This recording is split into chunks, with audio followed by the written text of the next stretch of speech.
It's time for the Inside Pitch, the official off-season radio show of your Winnipeg Goldeyes. On the home of the Goldeyes, 93.7 CJNU. And welcome back to Inside Pitch. This is Doug Greenwald, radio play-by-play voice of the Winnipeg Goldeyes. Our first guest tonight is Winnipeg native Marc-André Habeck, who will now be Winnipeg Goldeyes pitcher, Marc-André Habeck. Marc-André will talk about his journey back home to Winnipeg. He's pitched for various national teams representing Canada. He's pitched in such countries in Canada, the United States, Panama, South Korea, and also in China. And most recently, in Italy, pitching 3 seasons professionally there. He'll talk about how it came to be that he signed with Winnipeg and what it was like to grow up pitching around the world. Now, our interview with Marc-André Habeck. Well, I'm new to Winnipeg, as most of you know, but a man who's not new to Winnipeg, yet new to the Goldeyes, and that's right-handed pitcher Marc-André Habeck. And I'd say welcome to Winnipeg, but you grew up here. So how cool is it going to be when you take the mound at Shaw Park, which you've already done as a professional, and we'll talk about that in a moment, but how cool will that be when you actually get to do it in a Goldeyes uniform? Yeah, no, super excited to be able to stay home and be a hometown player on the team. You know, it doesn't happen often, so it should be a really good experience. I'm super excited. I know a lot of people, a lot of friends and family are, and it'd be nice for sure to have them cheer on the Goldeyes this time instead of against them this time. Yeah, and obviously you grew up in Winnipeg, and what are some of your memories of going to Shaw Park as a kid? Great memories. I went with my family all the time. I know I sell 50-50 for fundraisers for, multiple teams I played for, provincial team and stuff, to raise some money. So, I spent a lot of time there, a lot of time with friends, and, it's a great place, great park, great fans. So, again, like I said, I'm very excited. And obviously the team's been run by Sam Cates for 30 years, and Andrew Collier's been there about as long as the general manager. Do you know them? So I know Andrew a little bit. Actually coached his son in baseball a couple years back, but Sam Cates never met, no. All right, well, that's a great story that you've helped coach one of Andrew's kids in baseball. And we know you'll meet Sam and obviously the entire staff. So how did it come to be that you signed with the Goldeyes? Well, I've been speaking with Amos, who's the hitting coach, and he lives here in Winnipeg now. So actually worked with him last couple of winters as well. Talking with him this off season, telling him that I felt good, and I think it was a couple of weeks ago I threw in front of him a live AB with Max Murphy, who was in town at the time, and they seemed to be impressed. And talked to Greg the next day, and then the contract came. So, yeah. Well, and there you have it. And again, your limited pro experience, and what I mean by that is in a funny way, because it's been several games in several uniforms at Shaw Park. I say professional. I know you played professionally in Italy, but within the confines of the American Association is what I meant. So go back to 2021, and players couldn't really, a lot of them couldn't go to Canada because of COVID rules, but you already lived here. So you were that standby pitcher when teams came to play the Goldeyes and needed an arm. Yeah, no, really cool. Again, that came through Amos, and he texted me a couple of weeks prior to them, knowing that they'd be able to cross the border again. And then I think Sioux City was the first team who had that advantage to come across the border. And then I got a phone call. It was actually at my friend's cabin at the time, and got this phone call, and then, so then pitched well then, and then I got a few calls after that from Kane County, and then Fargo to make a couple starts. But, it kind of came out of nowhere, but kind of re-kick-started my career, honestly, because those 2 COVID summers I wasn't really playing, and, I thought I was done, so I couldn't go back to Italy. So, in my mind, I was done playing, and, having that opportunity to pitch against the Goldeyes and doing decently well, having a little bit of success, kind of, re-jumpstarted my career and made me want to play baseball again. So kind of a cool story. And you got a decision in 2 of those 3 games, getting going 1-1. So you mentioned Greg Taggart, and I'm new to the Goldeyes, and he's new to the Goldeyes. You're new to the Goldeyes, obviously not new to the area, but Greg is a legend managing, and Gary in the American Association, led them to several league titles. How well do you know Greg? Not that well, honestly. We had one conversation on the phone. It went super well. It seems like a great guy, and I'm excited to learn from him, and all the experience he has. It's going to be a great thing for me for sure. Yeah, and he's bringing along a new pitching coach, Tom Thornton, although Tom's certainly not new to being a pitching coach, and he spent time as a pitcher in the Tigers system. Have you talked to Tom? I have not yet, no. So there'll be two of the new faces among many in the dugout. But let's talk about Italy. I've never been to Italy, but you played for three teams over there, Padova, Parma, and Parmadina, the three Ps. What's baseball like over in Italy, and what were the ballparks like? Kind of hit or miss, really. I mean, a lot of the older parks are older, but baseball is great out there. It's a lot, you're only playing 3 games per week instead of, the 100-game schedule you play in the American Association.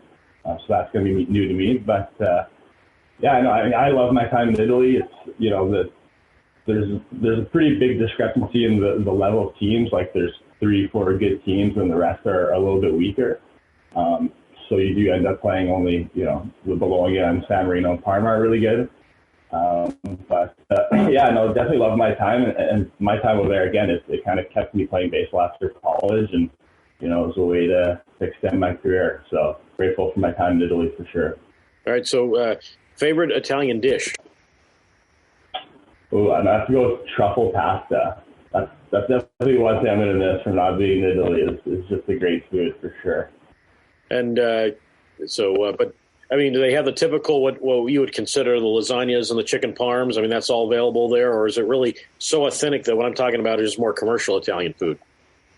Yeah, well, they definitely have lasagna. I don't think I've ever seen chicken parm out there, but lasagna for sure. But yeah, like the parma is in actually the Food Valley, it was just incredible to be out there and just enjoy that food. So great time over in Italy, and 7-0 over there last season. But you pitched all around the world. I mean, you played college baseball in the United States, at Georgia State in Atlanta, and then a junior college in Borger, Texas, Frank Phillips College. And you've played in Germany, and you've played in France, and obviously you've played in Canada. What countries am I missing? And Korea. What countries am I missing? Because you pretty much represent the United Nations of pitching.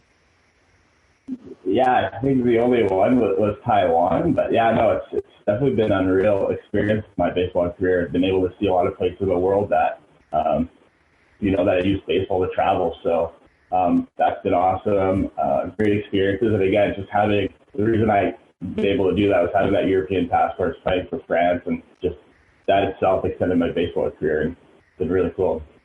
We're with Goldeyes pitcher Marc-André Habeck, talking about his global experience playing, and that includes the Northwoods League, Wooden Bat League, while you're in college. I know we're jumping around a little bit with your career, but you were with the team in St. Cloud, and you got to be teammates there with the guy who's been to the big leagues, Zach Pop. He's been with the Marlins and Blue Jays, but he's a fellow Canadian. Yeah, no, it's it's crazy. I mean, that's the beautiful thing about baseball. You get to meet so many cool people, and then, you see where they got with their careers, and, you stay in touch. So it's really cool. So back to your time in Georgia State. So obviously went to JC first in Texas. How did it come to be that you went to college in Atlanta? Well, there's one of the schools that, recruited me decently late in the junior college season. So I kept my availability, my sophomore year pretty late, and then they had a spot open and, had somebody throw a scholarship at me, and, it was a good fit. So, I really loved my time at Georgia State, honestly. Yeah, good conference of the Sun Belt. Obviously, Georgia State's had good teams, and University of Louisiana and Troy and a few others down there. Great. Sure, obviously. So, obviously, your French background, your dad grew up in France, your mom's from Quebec, and you got to play for, and I know you guys didn't qualify for the WBC, but one of the preliminary games teams for the French national team. managed by Bruce Bochy, who I think is safe to say will be in Cooperstown in a few years and is back managing in the big leagues with Texas. So how cool was that, getting to play for Boch, and how much did you learn from him? Yeah, honestly, super cool experience. We weren't there that long. I think we had 5 days in Germany with him this year, but then I got to meet him in 2020 for the qualifiers that were originally supposed to happen in March before everything shut down for the pandemic. So there's 2 times that I met him, and yeah, he's just such a great guy. For him to do that for us, it was a really cool experience. Brings a lot of confidence. Very, cool laid back guy, and it's really cool to see how guys like that, future Hall of Famers, conduct themselves on a baseball field and around a locker room. So that was really cool for sure. Yeah, guy that really has, and I got to know him doing some work with the Giants, and for all he's accomplished, really zero ego, and he's got a right to boast, but he's not that kind of guy. Absolutely, yeah, absolutely. So I know Bruce managed the team, and his brother Joe, who played professionally and has been a long-time scout also around the major leagues. I know he was one of the coaches. So where were you? Where were the games in Germany, and what city, and what was the stadium like there? In Regensburg. So they probably have the nicest stadium in Europe. It's not probably, they for sure do. Really cool. They have an academy there, really good facilities. It was really cool. It was really cold, but people came out, and it was a fun tournament. For a team like the Czech Republic to qualify out of that tournament, it was a good story. So they ended up doing decently well out there in their World Baseball Classic. So it's really cool to see baseball growing in the world like that, and being a part of it is a unique experience that I've enjoyed for sure. How good was Bruce Bochy's French?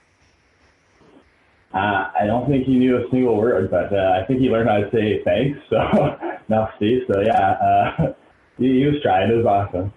Yeah, and those unfamiliar with Bruce Bochy's background, I know you know it, but Bruce, the reason he was able to manage the French team is Bruce was born in France in a military family, and I believe moved at a very young age to Florida, but that is his French connection. And Bruce told me the story because a lot of people think the name Bochy is French. And I asked him, I said, what kind of name is Bochy? Because it's not a common last name. He told me his last name is of Hungarian descent, but was born in France. So, no, how great. What great stories that you got to play and got to know Bruce Bochy a little bit, and playing over in Italy. So a lot of being in an MLB partner league is, there's not a major league affiliate, but they are associated under the Major League Baseball umbrella, is about trying to get players to join your team. There's not really a draft like there is with Major League Baseball. So let's say you're an extra set of eyes for Greg Taggart or for pitching coach Tom Thornton.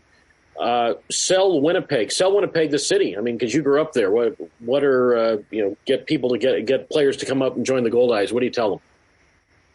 I think Winnipeg's a great city. I honestly love it. I tell everyone that it's my favorite city in the world. The summers are incredible here. Very nice weather, and just the stadium itself is awesome. I think it's the best part of the city. It's right downtown. You have the skyline of the background, right near the river, right near the forks. It's a great place. The people love the Goldeyes here. The people are great. They're very nice. I honestly can't say enough good things about this city, except for the winters. The winters, luckily baseball's played in the summer, so nobody has to worry about that. I heard it does get a little chilly back there. Now, most people know where you went to high school, but just tell them where you went to college, or I'm sorry, where you went to high school, and then what were some of the leagues you played at around Manitoba as a youngster? I went to Collège Jean Sauvé in high school, so it's a French high school here. I played for the Bonneville Black Sox growing up from, I think, Pee Wee AAA to midget AAA, and then ended up moving out to and then played for multiple provincial teams, Team Manitoba's growing up. That's really it for my time in Manitoba. And then after that, I moved to BC my last year of high school to play for the Langley Blaze, which is a top prep team here in Canada. And that was a really cool experience as well. Yeah, the opportunity there to play at the high school level. BC Premier Baseball is what you did, and obviously, we've talked about you playing for national teams, the French national team, and playing over in Italy. But you've played in championship rounds over there, including last season. I think every pitcher dreams of getting to close out a championship series, and you got to do that in the deciding game in the European Cup to lift Parma over the Amsterdam Pirates. So what was that like with the adrenaline flowing and knowing you were counting down the outs to win the championship? And again, where was that game played? So that was the European Cup in Bonn, Germany. And that was, one of the highlights of my career for sure. Just literally came into the last batter of that game. There was, I think, a guy on first and second with 2 outs, came in for that last hitter and, struck him out. So, striking out someone to end a championship game was, an unreal feeling. And there's a video of me tossing my glove that, Parma baseball loves. And I think it'll be in their history for a while. So a really cool experience.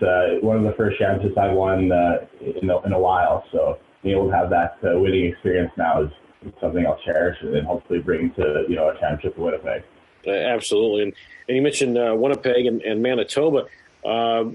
You're one of a few within the last few years, I say few years, only 15 years or so, that are native to the area that will play for the Goldeyes. Ryan Johnson pitched a few games in 2019, and then Donnie Smith back in 2006. Do you know those guys? So I honestly saw Donnie Smith the other day at the baseball facility here, and Ryan Johnson's a good friend of mine. And it's cool to be in a group like those two guys, and hopefully can do well like they did. Well, as I said, following in the Winnipeg tradition of them, and you're going to bring a lot of experience to the game, and I'm just fascinated to get to pick your brain all summer because I love the fact that baseball's so worldwide, and of course we just finished the World Baseball Classic. Did you catch any of that? And if so, I'm guessing you're pulling pretty hard for Team Canada. I guess you better have been. I watched all of it, honestly. Cheering for Team Canada. I was cheering for Team Italy. I had a couple of teammates that were out there playing for them, so that was really cool watching them.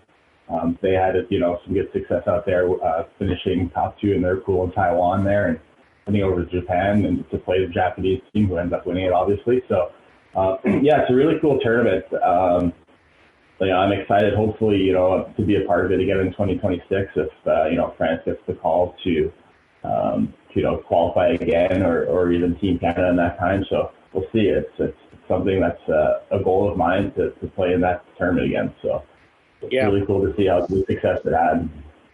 No, it was very exciting. And obviously those of us, watching from the States are hoping Team USA would win, but you couldn't have scripted a better ending with Shohei Ohtani facing Mike Trout with a game on the line. I think that was sort of a Hollywood ending right there.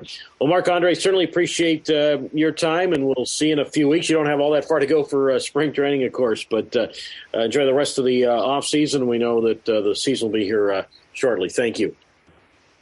No, thanks for having me. Marc-André Habeck, a new member of the Winnipeg Goldeyes, our guest. We'll be back with more Inside Pitch in a moment on CJNU 93.7. We continue with Inside Pitch on CJNU 93.7. Tom Thornton will join us. He is the new pitching coach of the Winnipeg Goldeyes, but is no stranger to the American Association, having served in the same capacity with the Gary South Shore Railcats. Tom Thornton will discuss what he likes about Winnipeg, the stadium, the area, and the fans. And we'll also talk Notre Dame, his alma mater. New Winnipeg pitching coach Tom Thornton joins us now. Inside Pitch continues on CJNU 93.7. Again, opening night, May 11th, the Goldeyes will be on the road at Gary. And a man who knows Gary real well, and that's new Winnipeg pitching coach Tom Thornton. Tom, thank you for joining us. Welcome to Winnipeg. You've been in the American Association for a while, whether it be as a player or a coach. At what point were you contacted by Greg Taggart or the Goldeyes to say, hey, come be our pitching coach? Well, it's good to be with you today. So, after Greg was finalizing his deal, after that got finalized, he reached out to me and we talked about what the possibilities might be for coming to Winnipeg, and I was immediately excited and intrigued by that offer. I've worked with Greg for a long time now, and so I'm very happy to be reunited with him, and specifically to be in a place like Winnipeg to continue that baseball relationship and to keep developing players and being competitive and getting back to the playoffs and working toward a championship. I was really excited to have that kind of ground move to a place like Winnipeg. And you mentioned Greg Taggart, over 15 years as manager, and Gary, you played for him, you've coached under him. What's the difference between him as a manager and then versus you being on the same coaching staff as him? Well,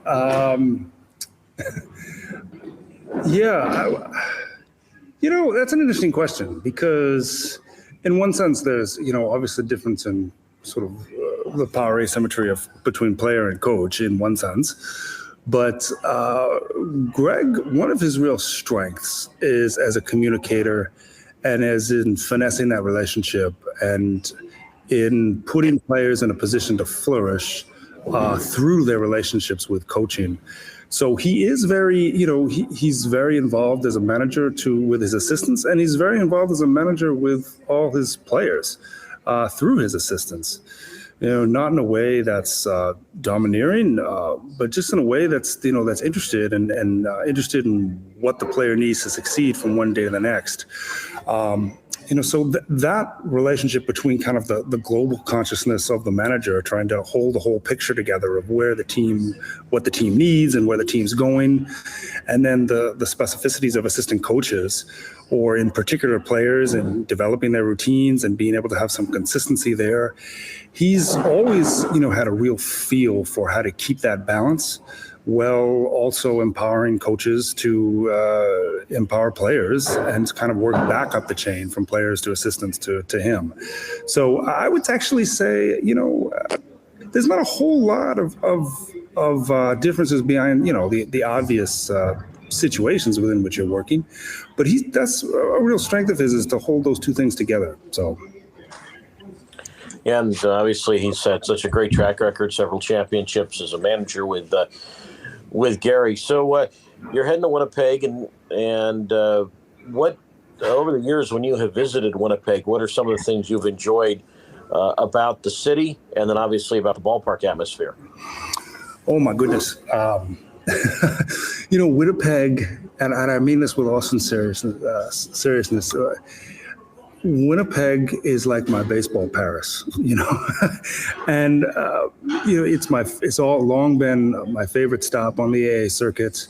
I think it is for a lot of teams who visit the city, and that's because when you're there, it's like this old distinction in the first half of the 20th century between the major leagues and the big leagues, right? Where before, everything increasingly consolidated under, the one baseball that Rob Manfred talks about and the synonymous nature between the big leagues and the major leagues. The big leagues was a local phenomenon in the first half of the 20th century through industrial leagues or through, the Pacific Coast League or something like that. And for Winnipeg, that's the big leagues, not to, try to demean their relationship to the Blue Jays or that kind of major league fandom. But just that's the feeling that you get in relation to those fans. That's the atmosphere. That's big league baseball. The fans show up. There's a lot of passion. There's a lot of expectations. The club does a nice job of absorbing that and passing that along to players and coaches in constructive ways. And I think that really rubs off on everybody. It creates the game environment that really turns people on. When those lights go on and that first pitch gets thrown, it's game time, and there's no mistaking that with the atmosphere.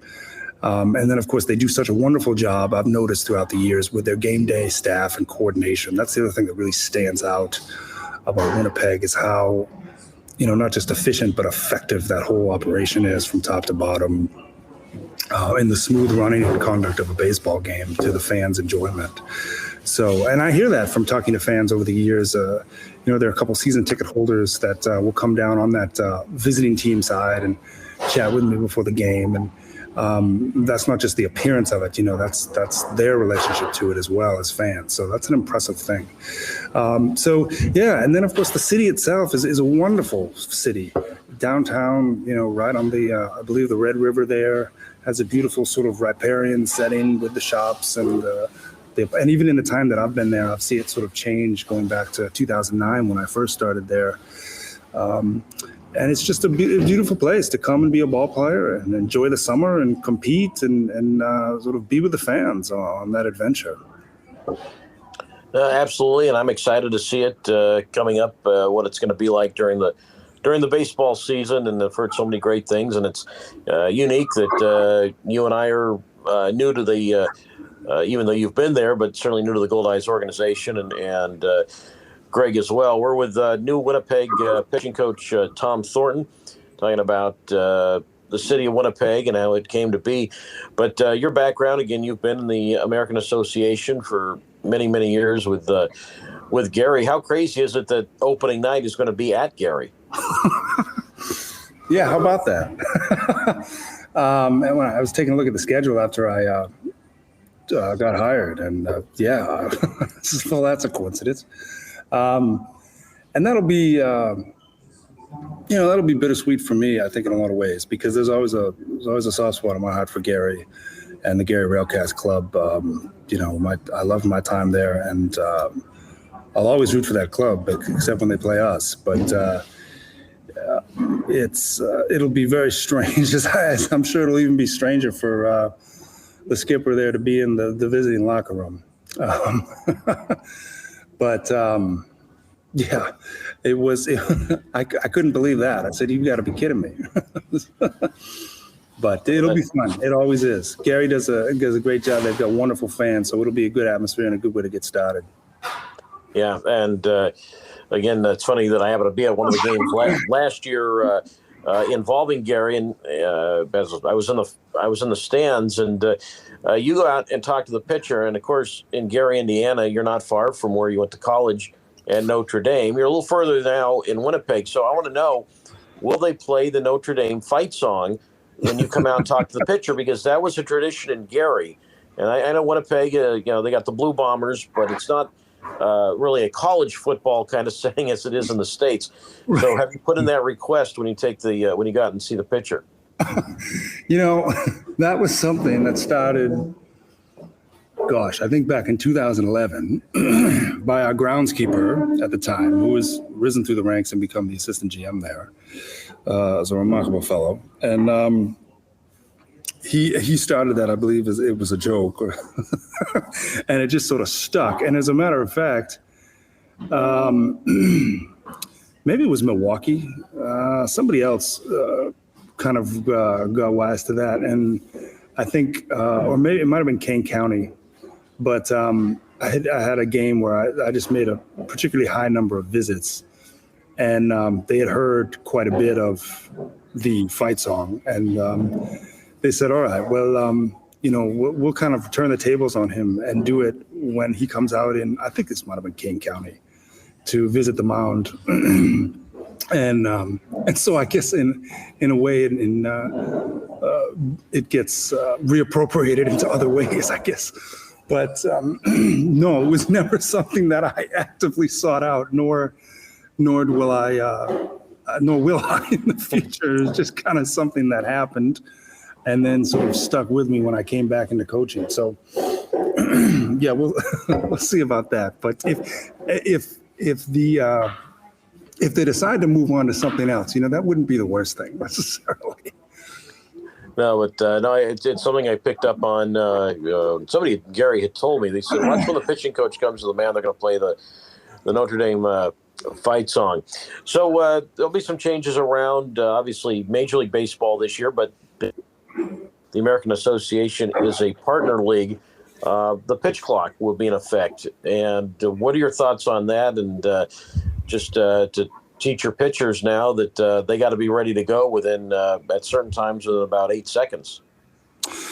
Yeah, it's going to be tight for some guys just getting used to it, and it's going to be a little bit more challenging given the fact that spring training has become much more abbreviated in recent years than it used to be. When I started, spring training was much longer for the American Association than it is now.